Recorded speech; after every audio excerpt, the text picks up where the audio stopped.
Hello and welcome. Today, I am here with Marie Gasper-Hulvat, PhD, of Soul Star Attunement. I'm so happy to have this time with you here today, Marie, and to have this conversation. And I want to thank you again for being a sponsor of the Self Care to Wellness Bundle.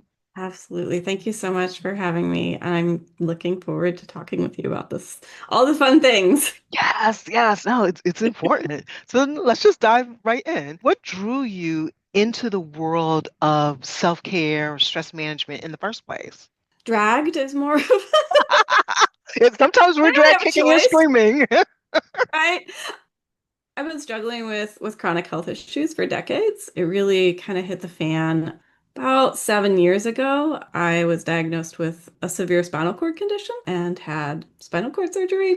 That was like 8 weeks of recovery on the couch, basically. It's a lifelong condition that I will be working with for the rest of my years. I didn't really have a choice. I had to I had to start prioritizing my self-care over everything else because I wanted to live a full life and be active and healthy and do the things that I wanted to do with my life. And if I didn't prioritize self-care, then that wasn't going to happen. Yes, yes. No, I can relate. I feel that a lot of women are sometimes dragged kicking and screaming into the self-care and stress management arena just because of the curveballs that life sometimes throws your way. Now, I want you to Absolutely. tell us a little bit about your organization, Soul Star Attunement, and the work that you're most passionate about right now. Absolutely. So Soul Star Attunement is my business. I say I'm the guardian of it because I feel like we're partners. Like it has its own energy and its own aura and I try to run with it as much as possible, but it does have its own like trajectory. So in Soul Star Attunement, I work with clients in group capacity and one-on-one capacity and through various courses, workbooks, etc. to help people find their own path towards their higher selves, towards their higher purpose. So Okay. I was working in my group container last night and I was working specifically someone sits on the hot seat and we've been working together for a couple of years now. She recounted this incident that had happened in doing some elder care for her father and advocating for him. And she just had this monumental epiphany like, hey, I can be assertive without bringing a lot of chaos and having people be upset with me. We got what we needed. I stated what I wanted and nobody beat me up for it.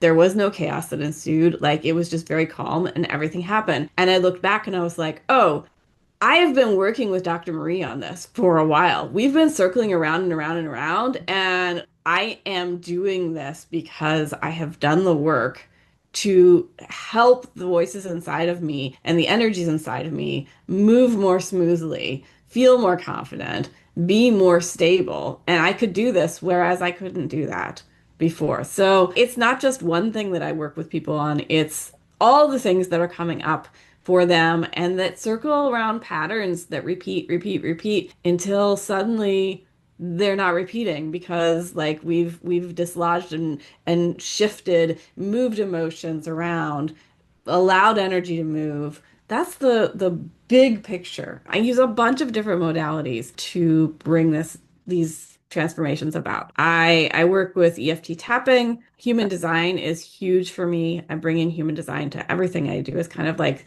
the language that I speak. I do a lot of psychic kind of stuff too that just comes to me. I pull tarot cards sometimes. I do channel downloads, guided meditations. I never know what's going to come into my brain and guide whatever needs to happen. That is wonderful. I love to hear the way that you're able to be flexible and really tap in to all those modalities to help someone shift their energy and transform more into themselves and into the person that they're meant to be. It's definitely really interesting. So it sounds like in doing all that, and especially doing group work, which is not necessarily the easiest thing, you're really busy as an entrepreneur. So what does self-care actually look like in your everyday real life? What's one or two practices that make a noticeable difference in your daily life?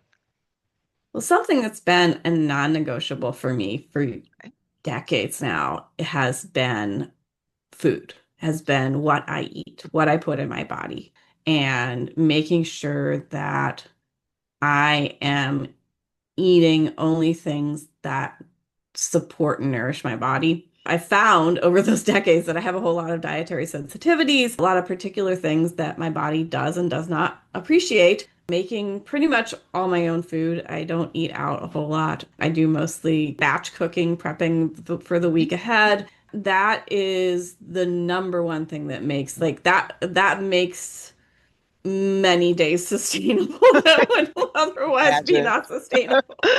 So yeah, food, cooking, eating good, healthy, nutritious food that really nourishes me.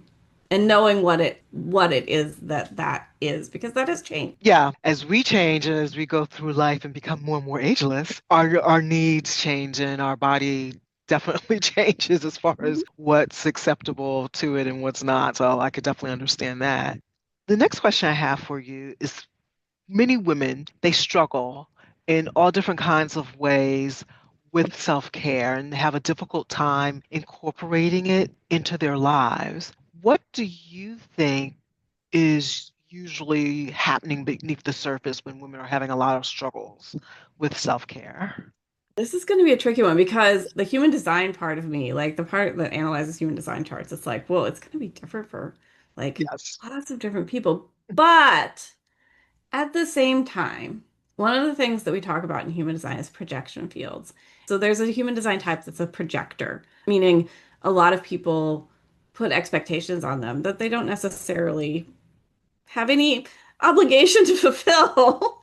But people just know that they have the answers. They don't necessarily want to do anything with the answers or use the answers for their own good, but they know the projector has them. Something that a lot of people don't know about human design is there are so many parts of the human design chart that have projection fields. It's not just projectors who have projection fields. And I think that is really one of the things that is at the baseline of what keeps a lot of women from prioritizing the self-care that they need is they are aware of all the expectations of them, of what they're going to do, of who they're going to take care of, and what they're going to take care of. It's very difficult to create and set up boundaries around like, hey, this is actually not my mud. This is not my expectation to deal with. This is your expectation to deal with. And it actually has nothing to do with me. It has everything to do with you. And it's not actually what I'm here to do. And it's a drain on my energy. So I think that yeah, if I had to pick one thing, it would be other people's expectations. Had quite a few of these conversations, and that absolutely is a running theme through these conversations that, and particularly in our society, the way many women are socialized is to be able to take on all the things that other people are projecting on them and the roles, the responsibilities, the duties, the expectations are that we are here to nurture and to care and to give of ourselves, sometimes to the point that it's to our own detriment. But that absolutely has been a running theme throughout these conversations. Another thing that accompanies it a lot of time is feeling guilty for taking time for yourself as opposed to just giving and giving and giving of others. What do you think is one mindset shift that could help women prioritize their own self-care without all that pesky guilt getting in the way? Guilt's a really tricky thing. Something that I am just dipping my toes into right now is internal family systems. And internal family systems teaches us that there's different parts of us that show up to protect us in certain ways. I think that a really helpful mindset shift when anything like activating, triggering comes up, when with guilt or anything else, is to take a moment and see if we can identify and unblend, like not be completely associated with the part and say, there's a part of me who guilt is motivating. That guilt, that part is trying to protect me from something. So instead of beating ourselves up with the guilt or diving headfirst into just completely like dissociating and scrolling to avoid the guilt or trying to fix whatever it needs to be fixed to avoid the guilt, which will never actually assuage the guilt, is to say, hey, what part of me needs love right now? Because there's a part of me that is pushing back because it is afraid and it wants to protect me.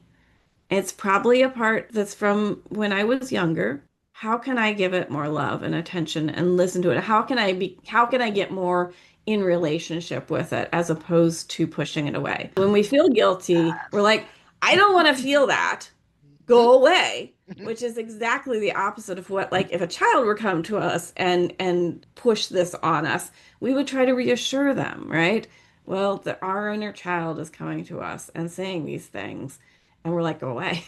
Wow, I love that because yes, you're right. So many people, "Oh, I feel guilty. I'm just going to stuff it down and ignore it and hope that it goes away. And then feel like, oh yeah, okay, it went away, but it didn't really go away. So instead of dealing with it, giving yourself the love and care that you need, you ignore it and it comes back and it's so much worse. So I love that. Like take the time Mhm. to give yourself that attention and that love that you need because you're important. So I absolutely love that.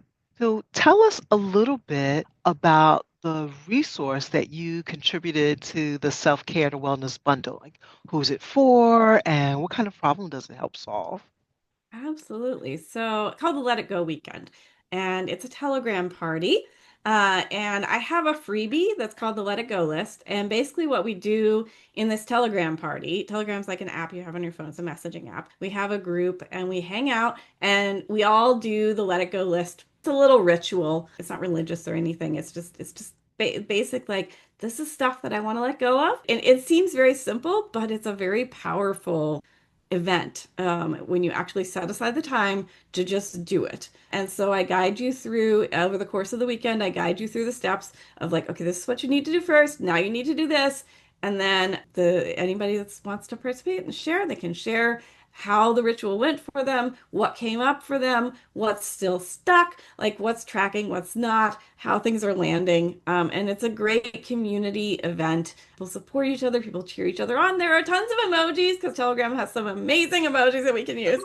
Love emojis. Um, I love the Oh, emojis in Telegram. It's not I love just your emojis. basic like, like in LinkedIn we're limited to like five different reactions. Like no, there's like 25 different reactions you can give people.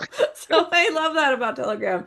I leave video and voice notes for people. People can type, speak, leave video as well. And it's a really nice way to set aside, prioritize, hey, I'm going to do this for myself. It's over just one weekend, so like you got to commit to it for that weekend. Can't be like, oh, I'll put this off to later because it's like, oh no, we're gonna get it done now. I think is really like something that is missing from my experience of a lot of bundle things is I download them and then I never use them. Well, this is Mhm. like, okay, yeah, actually I'm going to commit to doing this over this particular weekend. It's when you're trying to be all the versions of you that people think you are and failing because you can't possibly be that.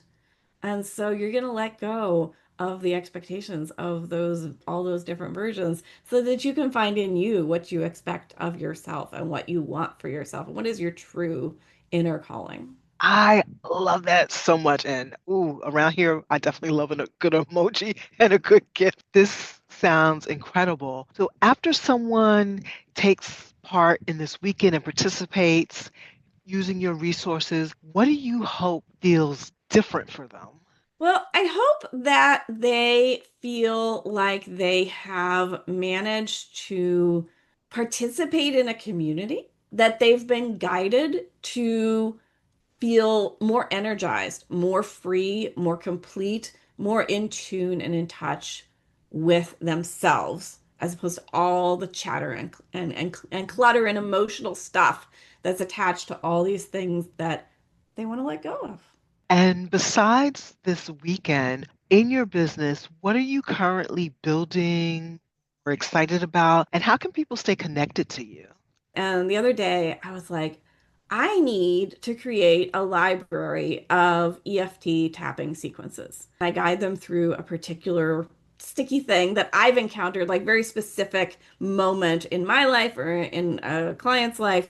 I've been there. I know this very particular situation. Let's tap on it. It's called the Tap In Library, and I'm literally launching it. It's opening its doors today, assuming, knock on wood, that I get everything together. You will. Going to be just $7 a month. So it's going to be a real low ticket, easy entry point to working with me on your own time whenever like stuff comes up for you. So that's what I am excited about working on right now. And I then love people it. can get in touch with me, follow me. I'm doing a lot of stuff on Instagram lately. My handle is at Dr. Marie GH, DrMariegh.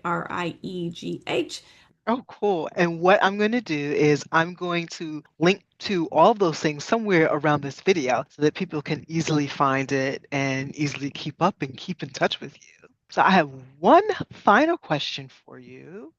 What is your favorite self-care or stress management related quote? So Ah, last week I ran a hot seat session where I did a guided channeled meditation and just a download meditation. One of the things that came through really resonated with one of the women in the audience. And she wrote back and she says, I'm going to have this printed on a mug. And then she turned it into like this quote thing. Wherever joy is present, safety is a given. I was like, oh, okay. I There it is. like There's my that. quote for Cassandra. I honestly really like that that And quote. like it came out of my mouth, but I don't really feel like I can take credit for it because it was completely channeled. Like I would not have come up with that on my own, but it was just like I was just talking through the things that were coming to me, and it was like, yeah, wherever joy is present, safety is a given. Well, Dr. Marie, again, I just want to really thank you for being here, being part of the Self-Care to Wellness Bundle, and taking the time to have this conversation with me. I really enjoyed it. It's been a lot of fun. Thank you. This was delightful.